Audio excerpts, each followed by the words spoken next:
ನಾವು ಅವರ ಸಾಕ್ಷ್ಯ ಕುರಿತು, ಅವರ ಸೇವೆ ಕುರಿತು ಈ ಬೆಳಗಿನ ಹೊತ್ತು ಧ್ಯಾನ ಮಾಡುವಾಗ, ಕರ್ತನೇ ನೀ ನಮ್ಮದಲ್ಲಿದ್ದು ನಿನ್ನ ಆತ್ಮೂಲಕವಾಗಿ ಕರ್ತನೇ ಅವರ ಒಂದು ಕುರಿತು ಸಾಕ್ಷ್ಯ ಕುರಿತು ತಿಳಿಯಪಡಿಸು. ನೀ ನಮ್ಮದಲ್ಲಿದ್ದು ಮಾತಾಡಿ ನಮ್ಮೆಲ್ಲರನ್ನು ಬಲಪಡಿಸು. ಯೇಸು ನಾಮದಲ್ಲಿ ಬೇಡಿಕೊಟ್ಟು ತಂದೆ, ಆಮೇಲೆ. ಕರ್ತನ ಪ್ರೀತಿಯುಳ್ಳ ಪ್ರಿಯರೇ, ಈ ದಿನವೂ ನನಗೆ ಕೊಡಲ್ಪಟ್ಟಂಥ ವ್ಯಕ್ತಿಯ ಒಂದು ಜೀವಿತ ಯಾರಂದರೆ ಐಸೋಬೆಲ್ ಸೆಲಿನಾ ಮಿಲ್ಲರ್ ಕುನ್ನಾ ಎಂಬುವರ ಕುರಿತು ನಾವು ಧ್ಯಾನಿಸೋಣ. ಇವರ ಒಂದು ಜನನ ಡಿಸೆಂಬರ್ 17, 1901 ಇವರು ಕೆನಡಾದ ಟೊರೊಂಟೊದಲ್ಲಿ ಜನಿಸ್ತಾರೆ. ಇವರು ಕ್ರೈಸ್ತ ಕುಟುಂಬದಲ್ಲಿ ಇವರು ಜನಿಸ್ತಾರೆ. ಇವರ ತಂದೆಯವರು ಸಭಾಪಾಲಕರಾಗಿರ್ತಾರೆ. ಇವರು ತನ್ನ ಹದಿಹರೆಯದ ವರ್ಷಗಳಲ್ಲಿ ನಂಬಿಕೆಯ ಕುರಿತು ಸಂದೇಹಗಳೊಂದಿಗೆ ಇವರು ಹೋರಾಡ್ತಾರೆ. ಮತ್ತು ಇವರು ಕಾಲೇಜಿನಲ್ಲಿ ಜಾತೀಯತೆಯ ಕಡೆಗೆ ಹೆಚ್ಚಿನ ಒಲವನ್ನು ತೋರ್ತಾರೆ. ಮತ್ತು ಇವರು ತತ್ವಶಾಸ್ತ್ರ ಮತ್ತು ಸಂದೇಹದಿಂದ ಪ್ರಭಾವಿತರಾಗ್ತಾರೆ. ಅಷ್ಟು ಮಾತ್ರವಲ್ಲ, ಇವರು ಕ್ರೈಸ್ತ ತತ್ವಗಳನ್ನು ಪ್ರಶ್ನಿಸಲು ಪ್ರಾರಂಭಿಸ್ತಾರೆ ಮತ್ತು ತನ್ನನ್ನು ತಾನೇ ಅಜ್ಞಾತವಾದಿ ಎಂದು ಕರೆದುಕೊಳ್ತಾರೆ. ಯಾರಂದರೆ ಐಸೋಬೆಲ್ ಸೆಲಿನಾ ಮಿಲ್ಲರ್ ಕುನ್ನಾ ಎಂಬ ಕುರಿತು ನಾವು ನೋಡ್ತೀವಿ. ಕರ್ತನ ಪ್ರೀತಿಯುಳ್ಳ ಪ್ರಿಯರೇ, ಇವರು ಇಂಥ ಒಂದು ಪರಿಸರದಲ್ಲಿರುವಾಗ ಇವರು ತಮ್ಮನ್ನು ತಾವು ದೇವರ ಸೇವೆಗೆ ಒಪ್ಪಿಸಲ್ಪಡ್ತಾರೆ. ಇವರು ಸುವಾರ್ತೆ ಸೇವೆ ಕರೆಯನ್ನು ಹೊಂದುತ್ತಾರೆ. ಇವರು ಐಸೋಬೆಲ್ ಲಾಸ್ ಏಂಜಲೀಸಿನ ಸತ್ಯವೇದದ ಇನ್ಸ್ಟಿಟ್ಯೂಟ್ನಲ್ಲಿ ಬಯಲೋ ಅಧ್ಯಯನವನ್ನು ಮುಂದುವರಿಸ್ತಾರೆ. ಅಷ್ಟು ಮಾತ್ರವಲ್ಲ, ಜೆ ಹಡ್ಸನ್ ಟೇಲರ್ ಅವರ ಚೀನಕ್ಕೆ ಪ್ರವರ್ತಕ ಸುವಾರ್ತೆಯಿಂದ ಅವರು ಆಳವಾಗಿ ಪ್ರಭಾವಿತರಾಗ್ತಾರೆ. ಮತ್ತು ಇವರು ಏಷ್ಯಾದ ಜನರಲ್ಲಿ ಯಾರಿಗೆ ಸುವಾರ್ತೆ ತಲುಪಲು ಅವ್ರಿಗೆ ಸುವಾರ್ತೆ ಸೇವೆ ಸಲ್ಲಿಸಲಿಕ್ಕೆ ಇವರು ತೀರ್ಮಾನಿಸ್ತಾರೆ. ಇವರು 1928 ಇವರು ಸಹ ಸುವಾರ್ತಿಕರಾದ ಜಾನ್ ಕುನ್ನಾ ಎಂಬವರನ್ನು ಮದುವೆಯಾಗ್ತಾರೆ. ಇಬ್ಬರು ದಂಪತಿಗಳು ಚೀನಾದಲ್ಲಿರುವ ಪ್ರೊಟೆಸ್ಟೆಂಟ್ ಸಂಸ್ಥೆಯಾದ CIM ಸಂಸ್ಥೆಗೆ ಸೇರಿ ಅದರ ಮೂಲಕವಾಗಿ ಇವರು ಸೇವೆಯನ್ನು ಪ್ರಾರಂಭಿಸ್ತಾರೆ. ಮತ್ತು ಇವರು ನೈಋತ್ಯ ಚೀನಾ ಮತ್ತು ಉತ್ತರ ಥೈಲ್ಯಾಂಡಿನ ಪರ್ವತ ಪ್ರದೇಶಗಳಲ್ಲಿ ವಾಸಿಸುವ ಬುಡಕಟ್ಟು ಜನಾಂಗದ ಲೀಸು ಜನರಲ್ಲಿ ಕೆಲಸ ಮಾಡಲು ಇವರನ್ನು ಕಳಿಸಲಾಗುತ್ತೆ. ಇವರು ಕರ್ತನ ಪ್ರೀತಿಯುಳ್ಳವರೇ, ಒಂದು ಚೀನಾ ಪ್ರಾಂತಕ್ಕೆ ಹೋಗಿ ಒಂದು ಕ್ರೈಸ್ತನ ಅರಿಲಾರದ, ಅಂದರೆ ಕ್ರಿಸ್ತನ ಬಗ್ಗೆ ತಿಳಿಲಾರದ ಜನಗಳ ಮಧ್ಯದಲ್ಲಿ ಹೋಗಿ, ಅಂದರೆ ಪರ್ವತ ಪ್ರದೇಶಗಳಲ್ಲಿ ಹೋಗಿ ಇವರು ಕುಟುಂಬ ಸಮೇತವಾಗಿ ಸೇವೆಯನ್ನು ಪ್ರಾರಂಭಿಸ್ತಾರೆ. ಇವರು ಸೇವೆಯಲ್ಲಿ ಇವರು 3 ಸವಾಲುಗಳನ್ನು ಎದುರಿಸ್ತಾರೆ. ಮೊದಲದು, ಇವರು ಲೀಸು ಬುಡಕಟ್ಟಿನ ಜನಗಳಿಗೆ ಆಧ್ಯಾತ್ಮಿಕ ರೂಪಾಂತರಕ್ಕೆ ಇವರು ಭಾಳ ಕೊಡುಗೆ ನೀಡುತ್ತಾರೆ. ಅಲ್ಲಿ ಜನಗಳನ್ನು ಕ್ರಿಸ್ತನ ಕಡೆಗೆ ಪ್ರಬಲವಾಗಿ ನಡೆಸ್ತಾರೆ. ಅಷ್ಟು ಮಾತ್ರವಲ್ಲ, ಅಲ್ಲಿ ಅನೇಕ ಜನಗಳು ಕ್ರಿಸ್ತನ ಸ್ವೀಕಾರ ಮಾಡಿಕೊಂಡು ಅಲ್ಲಿ ಕ್ರೈಸ್ತರಾಗಿ ಮಾರ್ಪಡ್ತಾರೆ. ಅಷ್ಟು ಮಾತ್ರವಲ್ಲ, ಅಲ್ಲಿ ಅನೇಕ ಸಭೆಗಳನ್ನು ಇವರು ಸ್ಥಾಪಿಸಲ್ಪಡ್ತಾರೆ. ಮೊದಲಾಗಿ ಎಲ್ಲದು ಏನೆಂದರೆ, ಇವರು ಒಳ್ಳೆಯ ಬರವಣಿಗೆರಾಗಿರ್ತಾರೆ. ಇವರು ಕಥೆಗಳನ್ನು ಬರೀತಾರೆ. ಮತ್ತು ಅಷ್ಟು ಮಾತ್ರವಲ್ಲ, ಆಧ್ಯಾತ್ಮಿಕ ಅನೇಕ ಪುಸ್ತಕಗಳನ್ನು ಬರೆದು ಅದರಲ್ಲಿ ಇವರು ಮುಖ್ಯವಾಗಿ ಕ್ರಿಸ್ತನ ನಂಬಿಕೆಯಲ್ಲಿ ದೃಢವಾಗಿ ಇರಬೇಕು ಎಂಬ ಒಂದು ಆಧ್ಯಾತ್ಮಿಕ ಪುಸ್ತಕಗಳನ್ನು ಬರೀತಾರೆ. ಅದನ್ನು ಅನೇಕರು ಓದ್ತಾರೆ. ಓದಿ ಕ್ರಿಸ್ತ ನಂಬಿಕೆಯಲ್ಲಿ ಅವರು ದೃಢವಾಗಿ ನಿಲ್ತಾರೆ. ಇದು ಒಂದು ಆಧ್ಯಾತ್ಮಿಕ ಪುಸ್ತಕದಲ್ಲಿ ಇವರ ಒಂದು ಕುರಿತು ನಾವು ತಿಳಿಬೋದು. ಮತ್ತು ಮೂರನೇದಾಗಿ ಇವರು ಸ್ಥಳೀಯ ನಾಯಕತ್ವ ಪ್ರೋತ್ಸಾಹ, ಅಂದರೆ ಅಲ್ಲಿ ಅದೇ ಲೀಸು ಅಂದರೆ ಜನರಿಗೆ ಇವರು ಸುವಾರ್ತೆ ಸಾರುವಾಗ ಮುಖ್ಯವಾಗಿ ಅಲ್ಲಿ ಅವರು ಸ್ಥಳೀಯ ಜನಗಳು ಅವರು ದೇವರು ನಂಬಿದಾಗ ಅವ್ರ ಸಭೆಯನ್ನು ಅವರೇ ಸ್ಥಾಪನೆ ಮಾಡಿಕೊಂಡು ಸಭೆಯನ್ನು ಅವರೇ ನಡೆಸ್ಕೊಂಡು ಹೋಗ್ಬೇಕು ಎಂಬ ಒಂದು ಮೂಲ ಒಂದು ತತ್ವವನ್ನು ಇವರು ಆ ಜನರಿಗೆ ಬೋಧಿಸ್ತಾರೆ. ಇವರು ಆ ಚೀನಾ ಪ್ರಾಂತದಲ್ಲಿ ಆ ಪ್ರದೇಶದಲ್ಲಿ ಸುವಾರ್ತೆಯನ್ನು ಮಾಡುವಾಗ ಇವರು 1949ರಲ್ಲಿ ಆ ಚೀನಾವನ್ನು ಕಮ್ಯುನಿಸ್ಟ್ ವಶಪಡಿಸ್ಕೊಳ್ತಾರೆ. ಆಗ ಇವರಿಗೆ ಅಲ್ಲಿ ಸುವಾರ್ತೆ ಸೇವೆ ಮಾಡಲಿಕ್ಕೆ ಬಹಳ ಅಡಚಣೆ ಆಗುತ್ತೆ. ಆದರೂ ಇವರು ಕರ್ತನ ನಾಮದಲ್ಲಿ ಬಲವಾಗಿ ಸೇವೆಯನ್ನು ಪ್ರಾರಂಭಿಸ್ತಾರೆ. ಮತ್ತು ಅಲ್ಲಿ ಜನಗಳು ಸಹ ಸಭೆಯನ್ನು ಯಾವ ರೀತಿ ನಡೆಸ್ಕೊಂಡು ಹೋಗ್ಬೇಕು ಮತ್ತು ದೇವರನ್ನು ಯಾವ ರೀತಿ ಆರಿಸಬೇಕು ಎಂಬುದು ಇವ್ರು ಮೊದಲೇ ಕಲಿಸಿರ್ತಾರೆ. ಅದರಿಂದ ಜನಗಳಲ್ಲಿ ಅವ್ರ ದೇವರ ಒಂದು ಕಾರ್ಯಗಳು ಮಾಡ್ತಾರೆ, ಸಭೆಯನ್ನು ನಡೆಸ್ಕೊಂಡು ಹೋಗೋದನ್ನು ನೋಡ್ತೀವಿ ನಾವು. ಮತ್ತೆ ಇವರು ಆ ಜನರ ಮಧ್ಯದಲ್ಲಿ ಸೇವೆ ಮಾಡುವಾಗ ಇವರು ಅನಾರೋಗ್ಯಕ್ಕೆ ಒಳಗಾಗ್ತಾರೆ. ಯಾರಂದ್ರೆ ಐಸೆಬೆಲ್ ಸೆಲಿನಾ ಮಿಲ್ಲರ್ ಕೂನ್ ಅವರು. ಇವರು ಕ್ಯಾನ್ಸರ್ ರೋಗಕ್ಕೆ ಒಳಗಾಗ್ತಾರೆ ಮತ್ತು ಕ್ಯಾನ್ಸರ್ ರೋಗಕ್ಕೋಸ್ಕರ ಹೋರಾಟ ಮಾಡ್ತಾರೆ. ಆದರೂ ಇವರು ಹೆಚ್ಚಿನ ಅನಾರೋಗ್ಯಕ್ಕೆ ಒಳಗಾದಾಗ ಇವರು ಹೆಚ್ಚಿನ ಚಿಕಿತ್ಸೆಗಾಗಿ ಅಮೆರಿಕಕ್ಕೆ ಇವರು ತಿರುಗಿ ಹೋಗ್ತಾರೆ. ಹೋಗಿ 1947 ಮಾರ್ಚ್ 20ರಂದು ಇವರು 55ನೇ ವಯಸ್ಸಿನಲ್ಲಿ ಇವರು ನಿಧನ ಆಗ್ತಾರೆ. ಕರ್ತನ ಪ್ರೀತಿಯುಳ್ಳ ಪ್ರಿಯರೇ, ಇವರು ಕುಟುಂಬ ಸಮೇತವಾಗಿ ಈ ಒಂದು ಚೀನಾ ಪ್ರಾಂತ ಪರ್ವತ ಪ್ರದೇಶಕ್ಕೆ ಹೋಗಿ ಅಲ್ಲಿ ಯೇಸು ಕ್ರಿಸ್ತನ ಜನರ ಮಧ್ಯದಲ್ಲಿ ಇವರು ಸೇವೆಯನ್ನು ಮಾಡ್ತಾರೆ. ಇವರು ಕ್ರಿಸ್ತನ ಬಗ್ಗೆ ಬಲವಾಗಿ ಇವರು ಸುವಾರ್ತೆಯನ್ನು ಸಾರ್ತಾರೆ. ಇವರು ಮೊದಲಾಗಿ ಕ್ರೈಸ್ತರ ಕುಟುಂಬದಲ್ಲಿ ಜನಿಸಿದ್ರು ಸಹ ಕ್ರಿಸ್ತನ ನಂಬಿಕೆಯಲ್ಲಿ ಇವರು ಅಷ್ಟು ಬಲವಾಗಿ ಇಲ್ಲದಿರುವಾಗ ತಿರುಗಿ ಅವರು ಕ್ರಿಸ್ತ ನಂಬಿಕೆಯಲ್ಲಿ ಬಲವಾಗಿ ಅವ್ರು ನಿಂತ್ಕೊಳ್ತಾರೆ ಮತ್ತು ಕುಟುಂಬ ಸಮೇತವಾಗಿ ಹೋಗಿ ಕ್ರಿಸ್ತನ ಸುವಾರ್ತೆಯನ್ನು ಸಾರಿ ಕ್ರಿಸ್ತನ ಜನಗಳನ್ನ ಕರ್ತನ ಕಡೆಗೆ ನಡೆಸಿ ಅವರೇ ದೇವರನ್ನ ಆರಿಸೋದು, ಅವರೇ ದೇವರ ಸಮ್ಮುಖದಲ್ಲಿ ಒಂದು ಆಲಯ ಕಟ್ಟಿಕೊಂಡು ದೇವರನ್ನ ಒಂದು ಭಕ್ತಿಯಿಂದ ಆರಾಧನೆ ಮಾಡ್ಲಿಕ್ಕೆ ಇವ್ರು ಪ್ರೋತ್ಸಾಹ ಮಾಡ್ತಾರೆ. ಇವರು ದೇವರ ವಾಕ್ಯ ಯಾವ್ದು ಆಧಾರ ಮಾಡಿಕೊಂಡಿರ್ತಾರೆ ಅಂದ್ರೆ ಜ್ಞಾನೋಕ್ತಿಗಳು 3:5-6 ವಚನ ನೋಡ್ಬೇಕಾದ್ರೆ, ಸ್ವಬುದ್ಧಿಯನ್ನು ಆಧಾರ ಮಾಡಿಕೊಳ್ಳದೆ ಪೂರ್ಣ ಮನಸ್ಸಿನಿಂದ ಯೆಹೋವನಲ್ಲಿ ಭರವಸೆಯಿಡು, ನಿನ್ನ ಎಲ್ಲಾ ನಡವಳಿಕೆಯಲ್ಲಿ ಆತನ ಚಿತ್ತಕ್ಕೆ ವಿಧೇಯನಾಗಿರು, ಆತನಿನ ಮಾರ್ಗಗಳನ್ನು ಸರಳ ಮಾಡುವನು. ಇದನ್ನವರು ಪ್ರಬಲವಾಗಿ ತಮ್ಮ ಸೇವಕರಲ್ಲಿ ಈ ವಾಕ್ಯವನ್ನು ನಂಬಿರುತ್ತಾರೆ. ಕರ್ತನ ಪ್ರೀತಿಯುಳ್ಳ ಪ್ರಿಯ ಮಕ್ಕಳೇ, ಈ ದಿನಮಾನದಲ್ಲಿ ನಾವು ಸಹ ಸುವಾರ್ತೆ ಸೇವೆ ಮಾಡುವಾಗ ಇಂಥವರ ಒಂದು ಸಾಕ್ಷಿಗಳು ನಮ್ಮ ಸುವಾರ್ತೆ ಸೇವೆಗೆ ಒಂದು ಪ್ರೋತ್ಸಾಹಕರವಾಗಿರುತ್ತವೆ. ಈ ಸುವಾರ್ತೆ ಸೇವೆಯಲ್ಲಿ ಎಷ್ಟೋ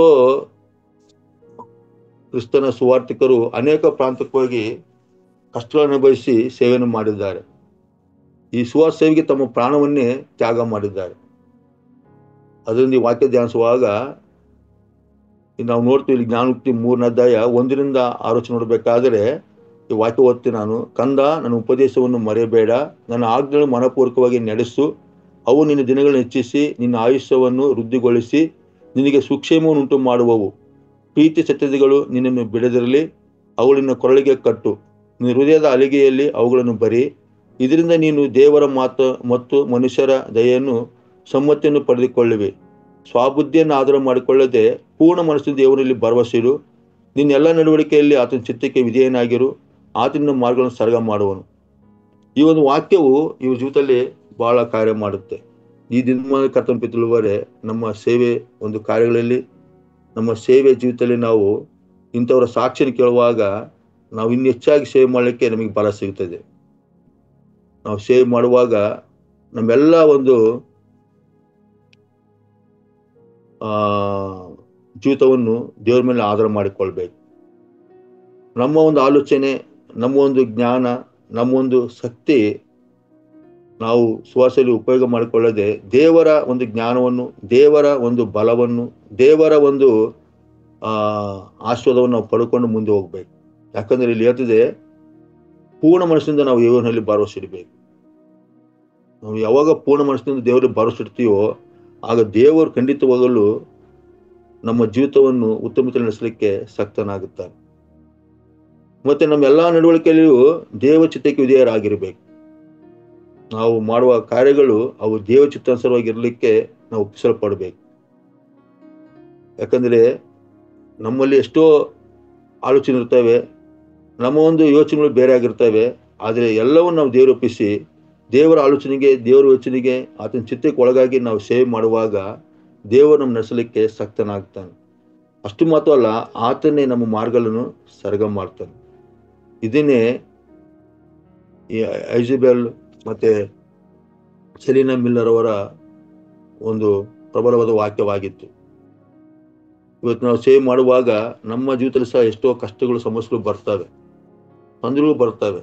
ಆದ್ರೆ ಕರ್ತನ ದೇವರ ಮಕ್ಕಳೇ, ದೇವರು ನಮ್ಮ ಜೊತೆಗೆ ಇರುತ್ತಾನೆ. ದೇವರು ನಮ್ಮನ್ನು ಬಲಪಡಿಸಿ ನಡೆಸಲಿಕ್ಕೆ ಶಕ್ತನಾಗಿದ್ದಾನೆ. ನೀವು ಓದಿನ ಮೊದಲು ಅನೇಕರ ಒಂದು ಸಾಕ್ಷಿಗಳನ್ನು ಕೇಳಿದಿರಿ. ಅವ್ರು ಯಾವ ರೀತಿ ಸೇವೆ ಮಾಡಿದಾರೆ ಅಂತೇಳಿ ನೀವು ತಿಳ್ಕೊಂಡ್ರಿ. ಇಲ್ಲಿ ಈ ಸ್ತ್ರೀ ಸಹ ಬಲವಾಗಿ ಸೇವೆಯನ್ನು ಮಾಡ್ತಾಳೆ. ಫಸ್ಟ್ ಕ್ರೈಸ್ತ ಕುಟುಂಬ ಇದ್ರೂ ಸಹ, ನಂಬಿಕೆಯಲ್ಲಿ ಬಲಿನಲ್ಲಿ ಆದರೂ ಸಹ ತಿರುಗಿ ಆಕಿ ದೇವರ ನಂಬಿಕೆಯಲ್ಲಿದ್ದು ಆಕಿ ದೇವರೆಲ್ಲ ಜನರ ಮಧ್ಯದಲ್ಲಿ ಹೋಗಿ ಸುವಾರ್ತೆ ಸೇವೆಯನ್ನು ಮಾಡಿ ಅನೇಕರನ್ನ ರಕ್ಷಣೆ ಮಾಡಿ ನಡೆಸ್ತಾಳೆ. ಅಷ್ಟು ಮಾತ್ರ ಅಲ್ಲ, ಅವರೇ ಆಲಯ ಕಟ್ಟಿಕೊಂಡು ದೇವರ ಆರಾಧನೆ ಮಾಡಲಿಕ್ಕೆ ಅವ್ರನ್ನ ಪ್ರೋತ್ಸಾಹ ಪಡಿಸ್ತಾಳೆ. ಇವರು ಕುಟುಂಬ ಸಹಿತವಾಗಿ ಸೇವೆಯನ್ನು ಪ್ರಾರಂಭಿಸಿ ದೇವರದಲ್ಲಿ ಅತ್ಯಧಿಕವಾಗಿ ಸೇವೆಯನ್ನು ಮಾಡೋದನ್ನು ನಾವು ನೋಡ್ತೀವಿ. ಈ ದಿನಮಾನದಲ್ಲಿ ನಾವು ಸಹ ಸೇವೆ ಕಾರ್ಯಗಳಲ್ಲಿ ದೇವರ ಸಹಾಯವನ್ನು ಕೇಳಿಕೊಳ್ಬೇಕು. ದೇವರ ಸಹಾಯವನ್ನು ಕೇಳಿಕೊಳ್ಳೋದು ಮಾತ್ರ ಅಲ್ಲ, ದೇವರ ಒಂದು ಸಮ್ಮುಖದಲ್ಲಿ ನಾವು ಯಾವಾಗಲೂ ಇರುವಂತರಾಗಬೇಕು.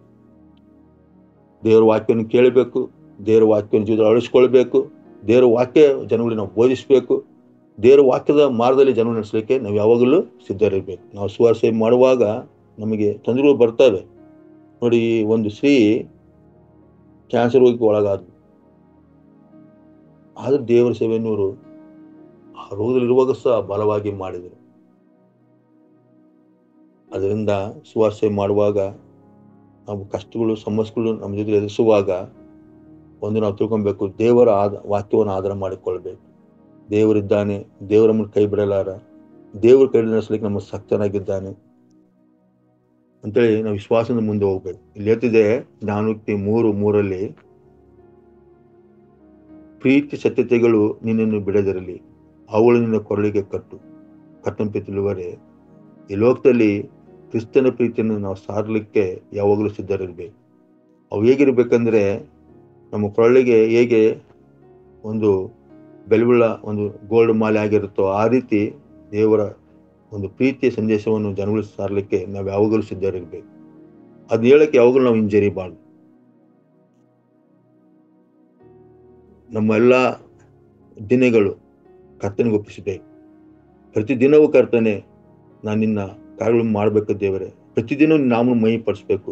ಪ್ರತಿದಿನವೂ ನಾನು ನಿನ್ನ ಒಂದು ಸುವಾರ್ತೆಯನ್ನು ಜನಗಳಿಗೆ ಹೇಳಬೇಕು, ನಿನ್ನ ಸತ್ಯವನ್ನು ಜನಗಳಿಗೆ ತಿಳಿಸ್ಬೇಕು ಅಂತೇಳಿ ನಾವು ಯಾವಾಗಲೂ ತೀರ್ಮಾನಿಸಬೇಕು. ಅನೇಕ ಸುವಾರ್ತೆ ಸೇವಕರು ಅನೇಕ ಸ್ಥಳಕ್ಕೆ ಹೋಗಿ ಅವರು ಸುವಾರ್ತೆ ಸೇವೆಯನ್ನು ಮಾಡಿ ಎಷ್ಟೋ ಜನರು ರಕ್ಷಣೆ ನಡೆಸಿದ್ದಾರೆ.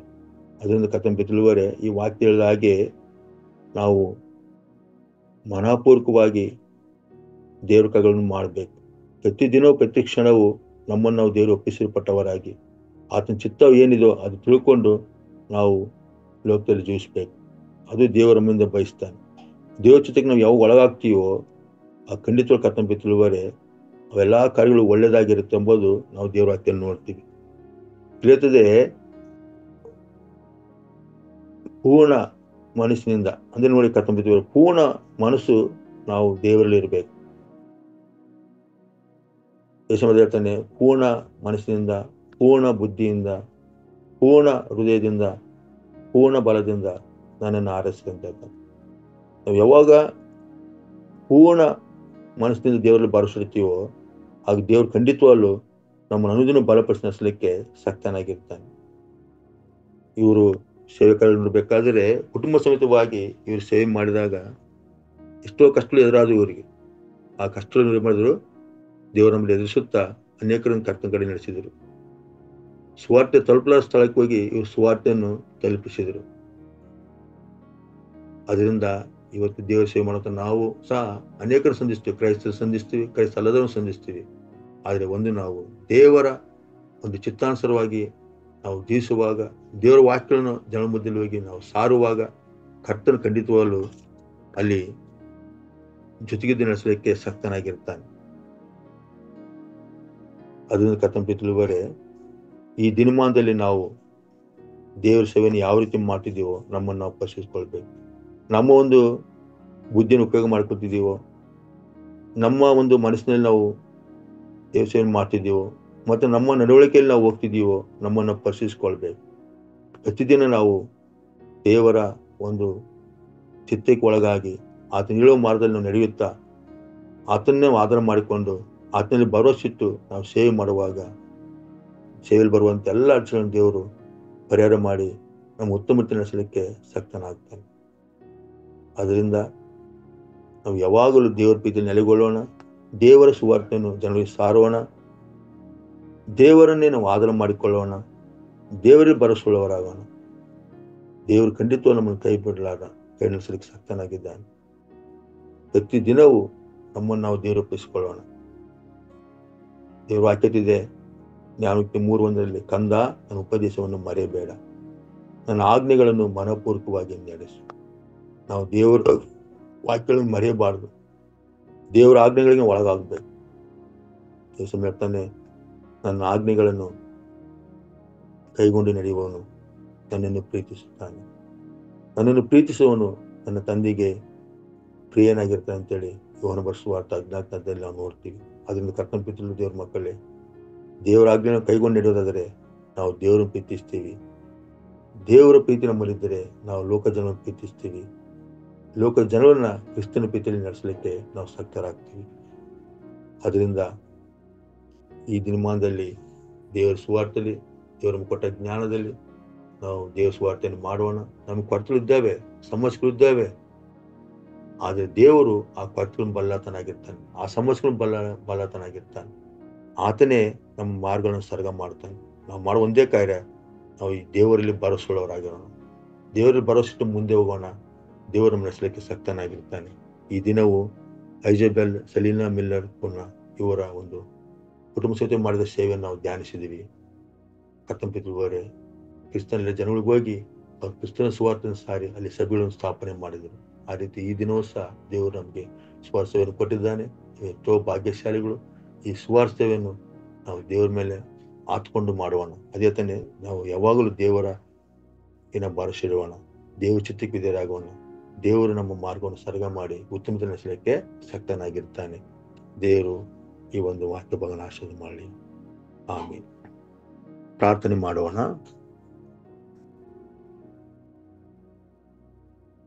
ಮಹೋನ್ನತನು, ಪರಿಶುದ್ಧನು, ನಮ್ಮನ್ನು ಅತ್ಯಧಿಕವಾಗಿ ಪ್ರೀತಿಸುವ ದೇವರೇ, ನಿನ್ನ ನಾಮಕ್ಕೆ ಸ್ತೋತ್ರವಾಗಲಿ. ಈ ದಿನವೂ ಕರ್ತನೆ, ಐಜಾಬೆಲ್ ಕುನ್ನಾ ಅವರ ಒಂದು ಜೀವನ ಒಂದು ಚರಿತ್ರೆಯನ್ನು ನಾವು ಧ್ಯಾನಿಸಲಿಕ್ಕೆ ನೀನು ಸಹಾಯ ಮಾಡಿದಿ. ಕರ್ತನೆ, ಅವರಿನ ಸೇವೆಯಲ್ಲಿ ನಂಬಿಕೊಳ್ಳುವವರಾಗಿ ಬಹಳ ಪರಿಶ್ರಮದಿಂದ ಕರ್ತನೆ ಕ್ರಿಸ್ತನಲ್ಲೇ ಜನಗಳ ಮಧ್ಯದಲ್ಲಿ ಹೋಗಿ ನಿನ್ನ ಸುವಾರ್ತೆನ ಸಾರಿ ಅಲ್ಲಿ ಸಭೆಗಳನ್ನು ಸ್ಥಾಪನೆ ಮಾಡಿ ನಿನ್ನ ಸುವಾರ್ತೆ ಸೇವೆಯಲ್ಲಿ ಅವರು ಕರ್ತನೆ ಅತ್ಯಧಿಕವಾಗಿ ಸೇವೆ ಮಾಡಿದ್ದನ್ನು ನಾವು ಈ ದಿನದಲ್ಲಿ ಧ್ಯಾನಿಸಿದ್ದೇವಪ್ಪ. ಕರ್ತನೆ, ನೀನು ನಮ್ಮ ಜೊತೆಗೆ ವಾಸವಾಗಿರು. ನೀನು ವಾಕ್ಯ ಹೇಳಿದ ಹಾಗೆ ನಾವು ಪೂರ್ಣ ಮನಸ್ಸಿನಿಂದ ನಿನ್ನಲ್ಲಿ ಭರವಸೆ ಇಡುವವರಾಗಿ ಕರ್ತನೆ ನಮ್ಮೆಲ್ಲ ನಡವಳಿಕೆಯಲ್ಲಿ ನಿನ್ನ ಚಿತ್ತಕ್ಕೆ ವಿಧೇಯರಾಗಿ ನಾವು ಸೇವೆ ಮಾಡಲಿಕ್ಕೆ ನಮಗೆ ಸಹಾಯ ಮಾಡು. ಕರ್ತನೆ, ಬೆಳಗಿನ ಜಾವದಲ್ಲಿ ನೀ ನಮ್ಮ ಮಧ್ಯದಲ್ಲಿ ಒಬ್ಬರು ಸಾಕ್ಷಿ ಮೂಲಕ ನಮ್ಮ ಸಂಗಡ ಮಾತಾಡಿದಿ, ನಿನಗೆ ಸ್ತೋತ್ರಪ್ಪ. ಕರ್ತನೆ, ಈ ಒಂದು ವಾಕ್ಯ ಕೇಳುವಂಥ ಪ್ರತಿಯೊಬ್ಬರನ್ನ ಆಶೀರ್ವಾದ ಮಾಡು. ಕರ್ತನೆ, ಇವೆಲ್ಲ ಸೇವಕಗಳಲ್ಲಿ ನಿನ್ನ ಜೊತೆಗಿರಪ್ಪ, ನೀನು ಅದ್ಭುತ ಮಾಡಿ ನಡೆಸು. ಕರ್ತನೆ, ನಿನ್ನನ್ನು ಅರಿಲಾರ ಜನಗಳ ಮಧ್ಯದಲ್ಲಿ ಹೋಗಿ ಸುವಾರ್ತೆಯನ್ನು ಸಾರಿ ಇನ್ನೂ ಅನೇಕ ಜನಗಳು ನಿನ್ನ ಮಾರ್ಗ ನಡೆಸಲಿಕ್ಕೆ ನೀನು ಸಹಾಯ ಮಾಡು. ಕೊಟ್ಟಂಥ ಸಭೆಯನ್ನು ಆಶೀರ್ವಾದ ಮಾಡು, ಸಭೆಯಲ್ಲಿ ಕೊಟ್ಟಂಥ ವಿಶ್ವಾಸಗಳನ್ನ ಆಶೀರ್ವಾದ ಮಾಡು. ಅವ್ರು ಬೇಕಾದ ಎಲ್ಲ ಸಹಾಯಗಳನ್ನ ಮಾಡು. ಮುಖ್ಯವಾಗಿ ನಮ್ಮ ಕಲಸಭಾ ಸಂಸ್ಥೆಯನ್ನು ಆಶೀರ್ವಾದ ಮಾಡು, ಅದು ಮುಖ್ಯಸ್ಥನ ಆಶೀರ್ವಾದ ಮಾಡು. ನಡೆಯುವಂಥ ಎಲ್ಲ ಸೇವೆಗಳನ್ನು ಆಶೀರ್ವಾದ ಮಾಡು. ಇವುಗಳಿಗೆ ಪಾನ್ಸರ್ ಮಾಡೋ ಪ್ರತಿಯೊಬ್ಬ ಪಾನ್ಸರ್ನ ಆಶೀರ್ವಾದ ಮಾಡು. ಅನೇಕ ಪಾನ್ಸರ್ ಬಂದು ಸೇವೆ ಕಾರ್ಯಗಳಿಗೆ ಪಾನ್ಸರ್ ಮಾಡಲಿಕ್ಕೆ ಸಹಾಯ ಮಾಡು. ಇನ್ನು ಎಲ್ಲೆಲ್ಲಿ ಚರ್ಚ್ಗಳು ಕಟ್ಟಲ್ಪಡ್ತಿದ್ದಾವೆ, ಆ ಕಟ್ಟಲಿಕ್ಕೆ ಬೇಕಾದ ಸಹಾಯಗಳು ನೀನು ಮಾಡಪ್ಪ. ಸಭೆಗಳಿಗೆ ಇನ್ನೂ ಅನೇಕ ಹೊಸಾತ್ಮ ಬಂದು ಸಭೆ ಸೇರ್ಕೊಂಡು ನಿನ್ನ ಆರಾಧನೆ ಮಾಡಲಿಕ್ಕೆ ಸಹಾಯ ಮಾಡು. ಸಭೆಯಲ್ಲಿ ಕೊಟ್ಟಂಥ ಎಲ್ಲ ಆತ್ಮನ ಆಶೀರ್ವಾದ ಮಾಡು. ಕರ್ತನೆ, ನಮ್ಮ ಭಾರತೀಯ ಸೇವೆ ಮಾಡುವಂಥ ಎಲ್ಲ ಸೇವಕರನ್ನು, ನಿನ್ನ ನಾಮದಿರುವಂಥ ಎಲ್ಲ ಸಂಘ ಸಂಸ್ಥೆಗಳನ್ನು, ನೀನು ನಂಬಿರುವಂಥ ಎಲ್ಲ ನಿನ್ನ ಪ್ರೇಮ ಮಕ್ಕಳನ್ನು ಆಶೀರ್ವಾದ ಮಾಡು. ಎಲ್ಲರಿಗೆ ಬೇಕಾದ ಎಲ್ಲ ಸಹಾಯಗಳು ಮಾಡು. ಈ ದಿನವೆಲ್ಲ ಕರ್ತನೆ, ನೀನು ಜೊತಿದ್ದು ನಿನ್ನ ಆತ್ಮಬಲದಿಂದ ನಮ್ಮೆಲ್ಲರನ್ನು ಬಲಪಡಿಸಿ ನಡೆಸಬೇಕಂತ ಯೇಸು ಕ್ರಿಸ್ತನ ನಾಮದಲ್ಲಿ ಬೇಡಿಕೊಳ್ತೀನಿ ತಂದೆ. ಆಮೀನ್.